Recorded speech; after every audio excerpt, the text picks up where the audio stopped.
la fierté nationale est de retour. Il y a 40 ans, en 1983, Yannick Noah gagnait Roland-Garros à 23 ans, devenant ainsi, à ce jour, le seul détenteur français de ce titre. Alors que la grand-messe de la terre battue a fait son grand retour en ce mois de mai 2023, l'ancien champion est rentré à la maison.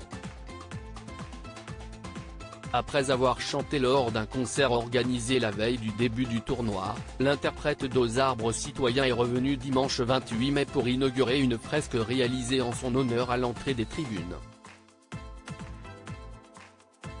Un moment riche en émotions que l'ancien sportif a vécu aux côtés de 4 de ses 5 enfants, Joa Lucas, Jeunet, Joachim et Elijah. Seule Elena manquait à l'appel. Ce sont des moments à moi, de joie, quand j'ai gagné le trophée, quand je chante. C'est un peu l'histoire de ma vie. Je suis honoré, a commenté Yannick Noah, comme l'a rapporté Le Figaro, en regardant cette peinture murale colorée représentant des moments forts de sa vie, à l'image de sa victoire au Grand Chelem parisien où son père Zachary était venu le féliciter chaleureusement sur le court. Et de poursuivre avec émotion, c'est un honneur pour moi d'avoir le droit de faire partie de l'histoire de ce stade. C'est très fort pour moi parce que mes gamins sont là, ils sont venus pour ce moment important pour papa et ça me touche vraiment de vivre ça avec eux. Et d'insister sur l'importance à ce que sa progéniture se trouve à ses côtés à cet endroit en ce jour symbolique. Encore une fois, ce n'est pas tellement pour moi, mais pour mes gosses, mes petits-enfants, le jour où ils passeront à Roland, ils verront une fresque de leur arrière-grand-mère, grand-mère, grand-père. Et papa, quoi.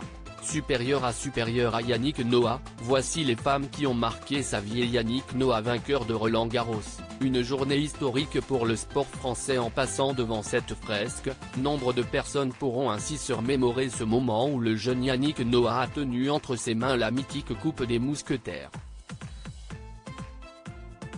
Au micro France Info, Hervé Dutu, journaliste chargé de couvrir l'événement à l'époque, s'est d'ailleurs souvenu avec émotion de l'ambiance surréaliste qui régnait en cette chaude journée de juin 1983 à Roland-Garros. Le premier souvenir, c'est de voir le stade en éruption. Les gens crachaient leur lave et sont venus sur le terrain.